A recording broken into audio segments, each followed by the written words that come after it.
Hello and welcome. I am Svitek and welcome to my vlog where it is both my mission and my simultaneous pleasure to highlight my creative journey in hopes of giving you inspiration, specific takeaways, all with the idea that your journey can be at least a little bit easier.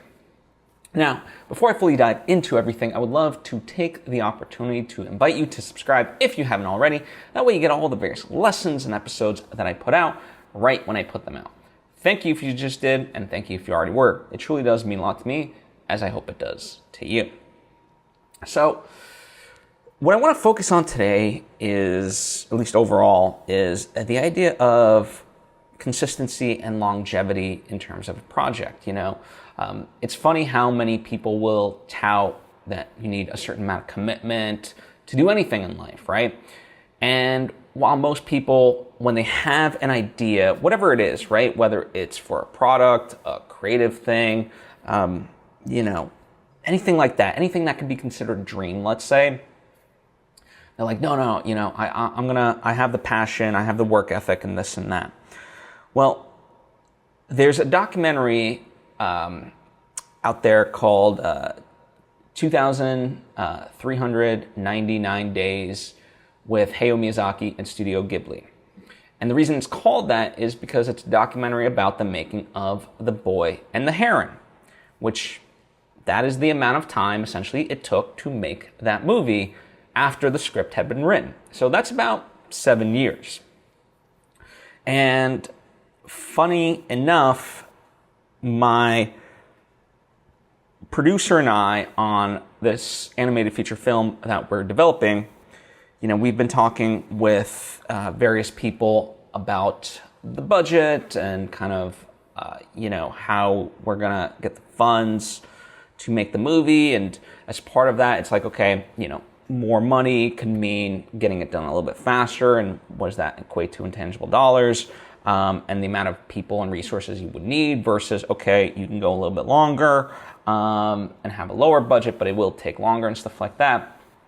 And I kind of joked with her of, are you essentially ready for the next half decade of your life to this project? And, I think, of course, on the fundamental level, she is, and I certainly am. But there's a different kind of framing when you look at it like that, where it's like, oh, wow, that, like, literally this creatively, this will be the biggest driving force of my life for that duration. And, everything else, for the most part, it's not to say that, I can't do other stuff and wouldn't be able to, and nor this producer. There's a world in which that's very possible and stuff like that, but a significant amount of creative effort will go into this one particular project. And, it's like, can you really handle that? Can you really commit to that? And spelled out that way, it's kind of scary and whatnot, but I don't know. I don't think about it in those terms. It will certainly be the longest film project that I'll be working on for my own. But then, I remember one of the first feature films that I ever worked on was a 3-year project that I was a part of. And creatively, when I look at my first novel that I ever did, that was like over a decade of really writing. Now, that was kind of like a start and stop side hobby thing. To really put in and make a movie requires something different in that way. But yeah, it's just kind of interesting to really think about, and under those terms of like, how committed do you actually want to be? Like, most things in life, especially if you're getting them off the ground, it's going to be like a 3-year arduous journey. Is that something you're willing to commit to? And that's just to get one project off the ground in terms of completion. That doesn't guarantee its success, right? Because it's a whole separate thing of then, okay, marketing and so forth. All we're talking about is getting a project from start to completion. And when we talk about dreams in general, it's why it's so easy to see why people give up in that way. It's every day could be another reason to give up, 2,399 days. And I joke with my producer, now like at the end of each day, only 2,300 and 94 days to go, or whatever it is, right? But that's why in many ways, when I look at it, you have to have a certain amount of appreciation for anyone that just willingly commits to really bring a project of any kind to life. I mean, it's quite the journey. And also, in the day and age that we live in, I think there's also this push and pull of meeting deadlines. I think a lot of projects nowadays deserve time. Like, of course, a movie can be done much faster. An animated movie, a movie in general. But does that make it good? I think even as we expedite the tools that we have and the processes that we use, creativity still needs time. It needs the ability for people to step away, think about it, consider it, and so forth. And this constant world of gimme, what's next, and you want to meet these deadlines and strike while the iron's hot, you start to get a couple of diminishing returns, and it just grows over time as this demand, bubbles and balloons. And so that's another thing it's both an external factor of, yes, you have to meet deadlines, but then also too, I've seen it where it's an internalized sort of thing of like, okay, you just are ready to tap out, and I've certainly talked about that even just kind of in my own projects. In fact, like when I talk about writing, specifically books, write novels, the sort of last 20% of that project are really more for the audience than me as the artist. It's like, by that point, I've creatively solved what I want to solve. Now it's just a matter of like really executing it and getting it over the finish line, making sure that, all the grammar is correct, that it flows, cutting out certain senses. But like creatively, I've solved for it, So, yeah, you'd be surprised that the amount of, within any project, especially, but in particular, if we're talking about creative projects, how many portions of a creative project are actually not creative whatsoever and are actually just executing it, right? And that's an interesting part. And in fact, I was listening to an interview, it's an older one, of Tim Ferriss with Robert Rodriguez, filmmaker Robert Rodriguez, who I love. And Robert Rodriguez was talking about, that ultimately he's just a creative person. Like, he doesn't even think of himself as a filmmaker. He just thinks of himself as a creative.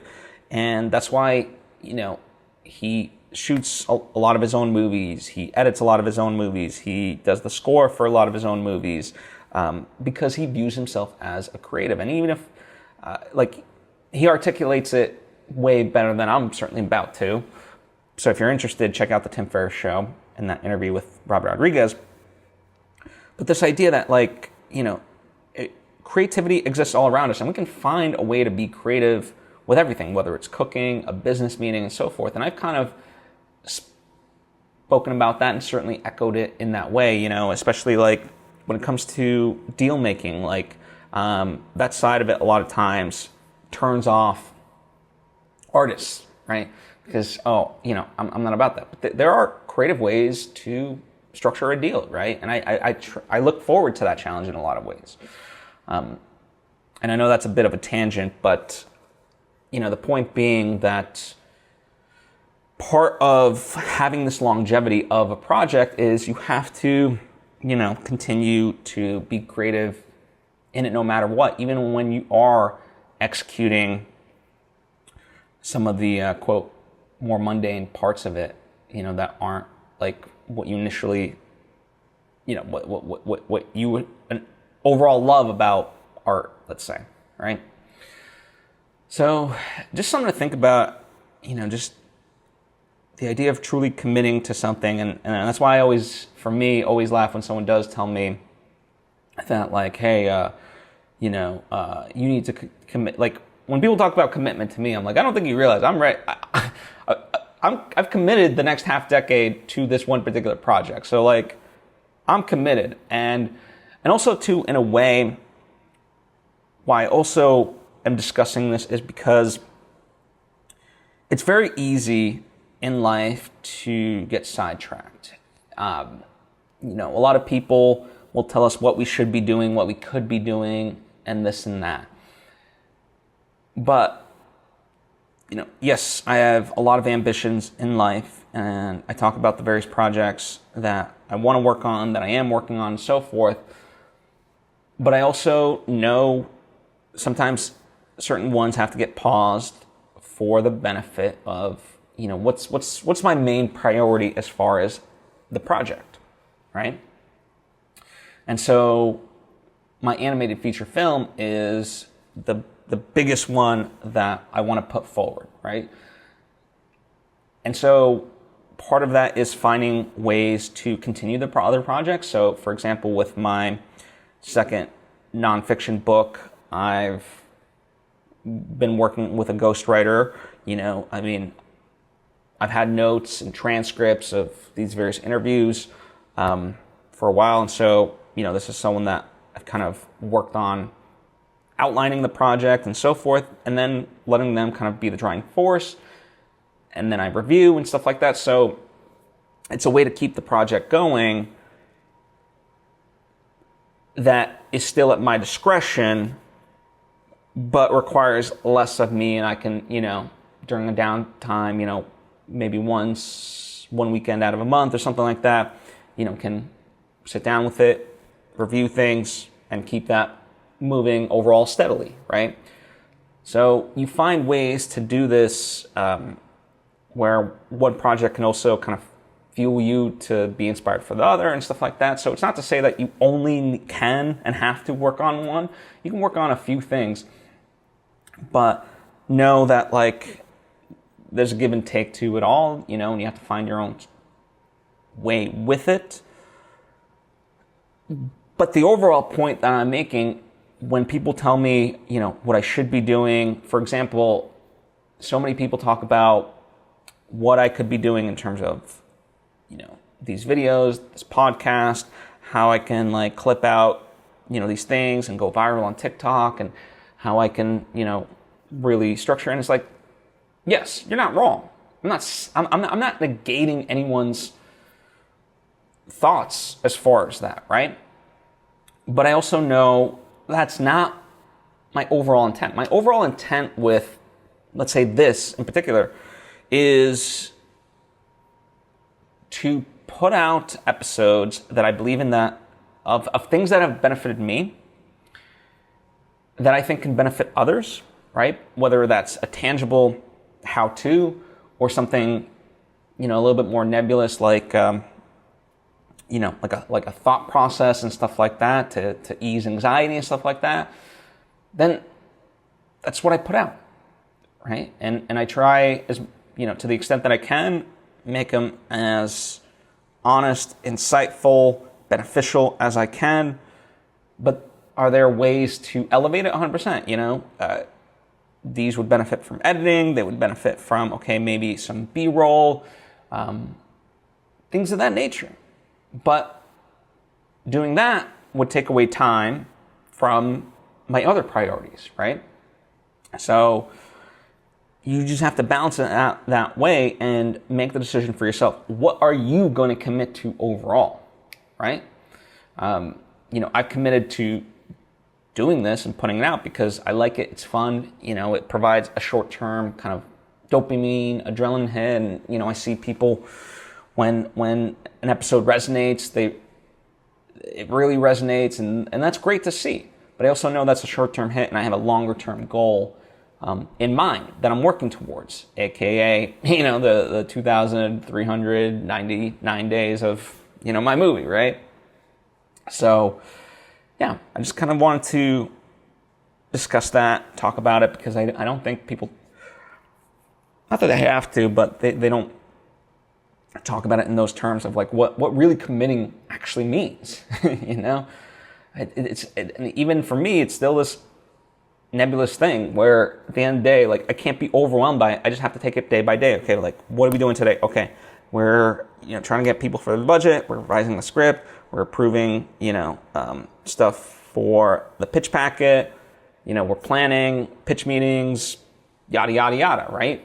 And you try to have an overview of where you're going. That's all great, but for the most part, you're going to be working in the day to day. So, it's all part of it. So that's kind of in terms of the big picture of what I've been thinking about. In the more specific terms of what we've been doing, we've been very much revising the script, and that continues to be this seemingly never-ending thing. And I know we are getting closer and closer, very much so, and everything is an improvement. But yeah, it's a lot, and part of that has been, we get closer and closer to defining what this movie is, but still, you try out, okay, well, what if such and such happened here? How would the rest of that look? And it's like, okay, that could work, and it makes it better. Or you know what? It's interesting, but there's no way to justify it and it doesn't work.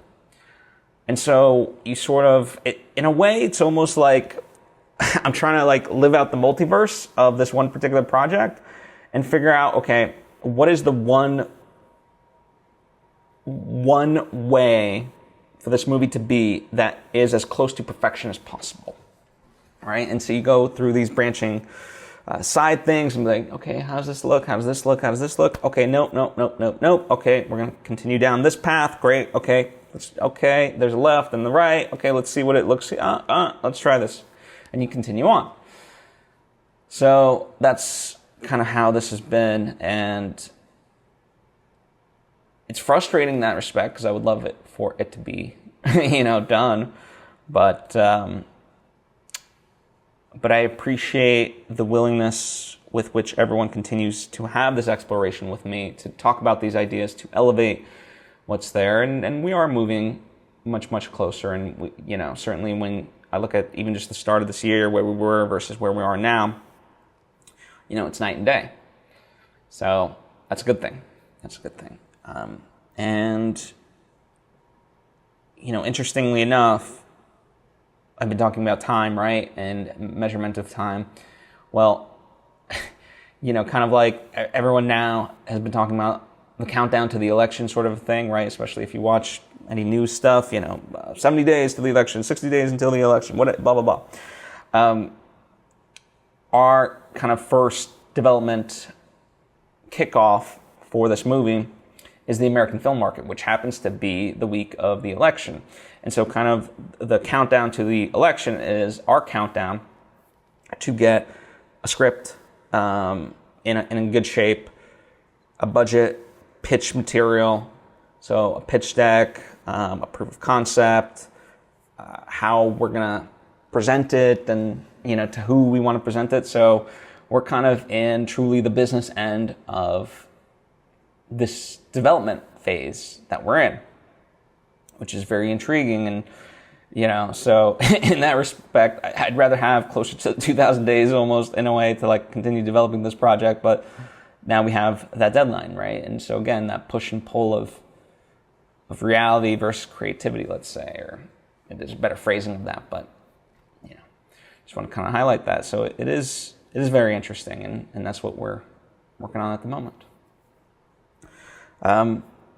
Just some kind of secondary stuff that, real quick, Only Murders in the Building is back, and the first episode has been out, so the rest of the episodes aren't out yet, but I'm back. I like the first episode, I enjoyed it. It's its fourth season, so it seemed fun, so I'm still on board if you're into that.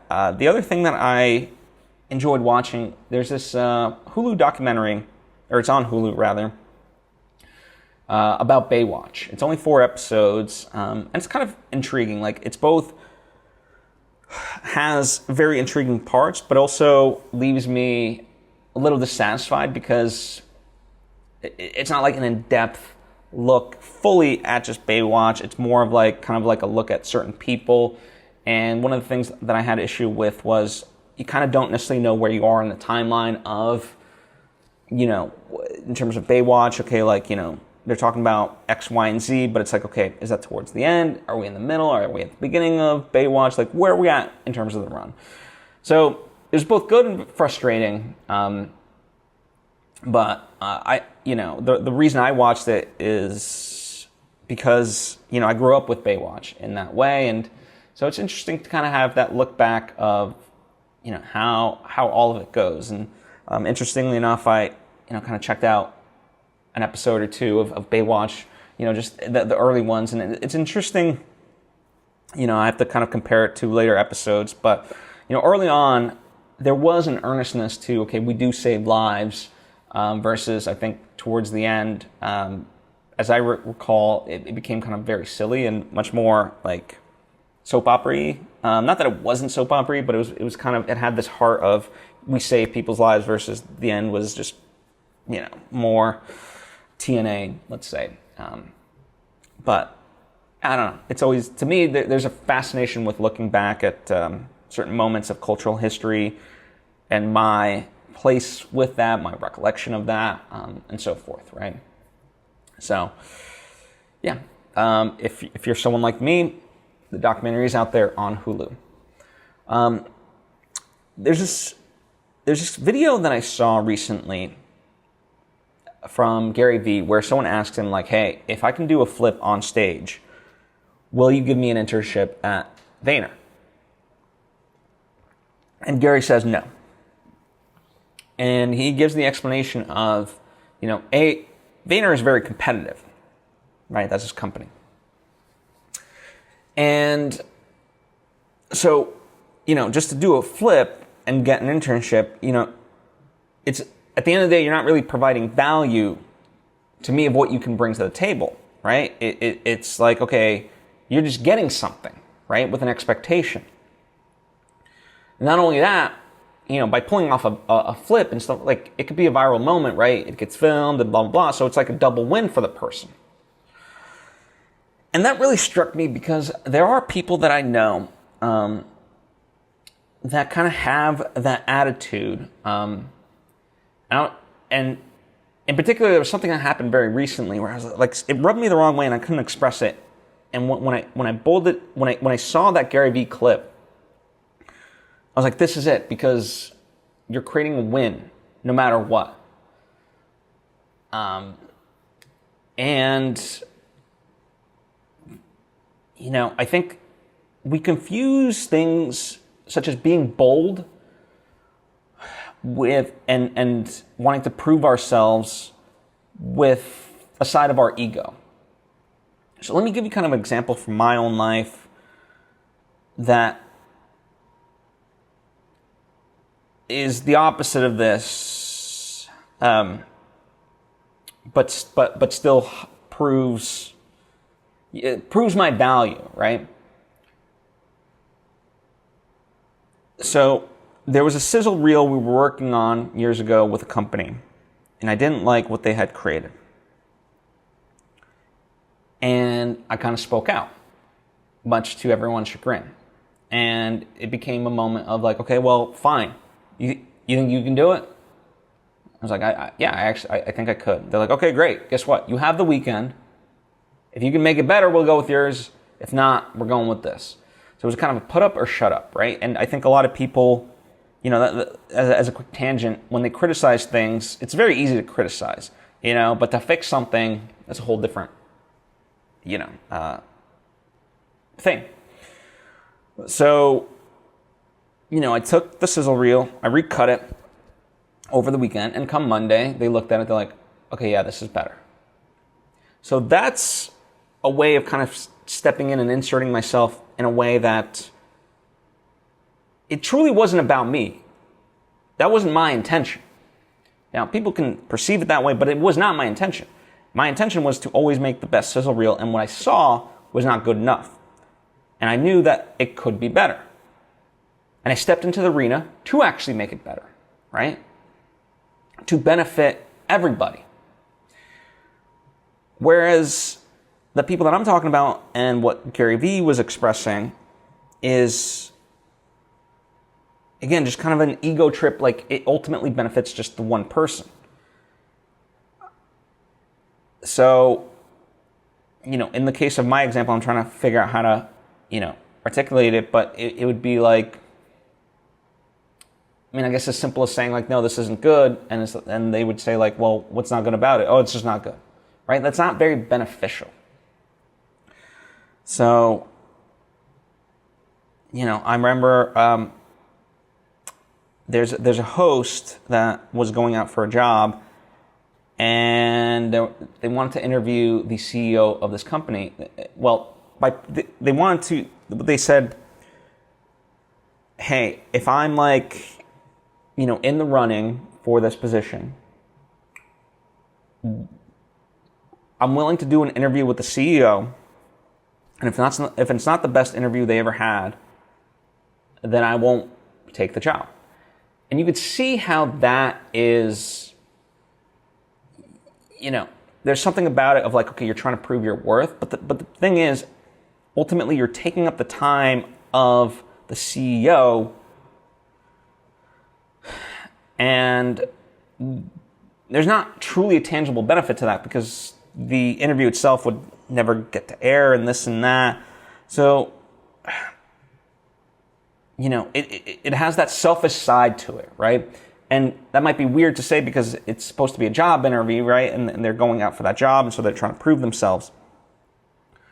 But they're making it about them, not the company and whatnot. So rather than like make it about them, it's like how can I elevate your company, right? And it might feel like the two are aligned, certainly for that person, but they're not. And yeah, that is very interesting because I think some people do operate on that, And again, you want to have certain bold things and, be able to try to prove yourself and differentiate yourself. But how you do it does matter, I think. And, so. Anyway, that's kind of, I know I talked about some random stuff towards the end. One last thing that I want to talk about that is slightly random, but an interesting thing. So you may remember this, but there's the dress phenomenon. It's from 2005. There was this dress being circulated around, and some people saw it as black and blue, and other people saw it as white and gold. And this was interesting, and it's caused like this big rift between two parties where it's like, no, the dress is such and such color. No, the dress is such and such color. And both sides were adamant. And, it led to this study of like, well, how do people perceive quite literally color? And the reason I bring this up is because as we head into election season, both parties in a way think the other one is essentially like the devil, right? The worst thing to happen to America is the Democratic Party. The worst thing to happen to America is the Republican Party. Yada, yada, yada, right? And I'm reminded of this very famous speech by David Foster Wallace called This is Water, where in it he talks about, in our liberal arts education, we don't want to dismiss someone's perspective and call them right or wrong, demean them and so forth. But as he argues, then we also never talk about where these belief systems come from, as if it's just kind of ingrained, no different than like your genes and stuff like that. And it's a really wonderful speech. It's 22 minutes, one of the best speeches, according to a lot of people. Certainly, I really hold it in phenomenal regard.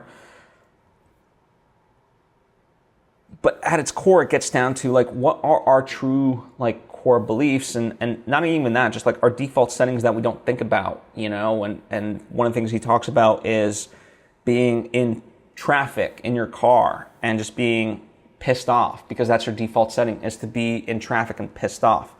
And to get outside of yourself, to stop being so self-centered because yes, our own experiences, like everything, as he argues, in our world reaffirms that we are at the absolute center of the universe, because every experience we have is from our own perspective. Other people's thoughts and feelings have to be communicated to us, as he argues. And that's a very interesting way to sort of look at it. And I guess one of the ways that I'm fascinated by this, because as a filmmaker, a writer, a creative person, but especially as a writer, when you're writing characters, you have to kind of put yourself in their shoes to make it as honest as it can be. You never write a bad guy. It's just a force of an antagonism for the main character because they have differing viewpoints. But both viewpoints should be very honest and truthful to each character. And, what does it all mean? Besides perhaps just being banal platitude, is the more and more I think about it, is having grace for other people and questioning. I think a lot of people try to be like, okay, you're stupid, that's wrong the way you think it, and and try to convince them otherwise. Where ironically, the better approach is to let go of that expectation and instead just go and curious of well, why is it that you think that? I want to know. Okay, let's talk about it. Tell me, And then you start to see their thinking and their logic. And you might not be able to change it, but again, that should not be the goal. I think understanding, So, I don't know. Take that for what it's worth, which might not be a lot. I understand, for sure. But, yeah, so kind of this is, in the broader stroke of things, this is what I've been doing. This is what I've been thinking about. As always, comment down below with any questions, thoughts you may have. Happy to answer them. It could be about the stuff that I talked about. It could be stuff that you want to hear about. Happy to do so. Thank you so much. And until next time, thank you.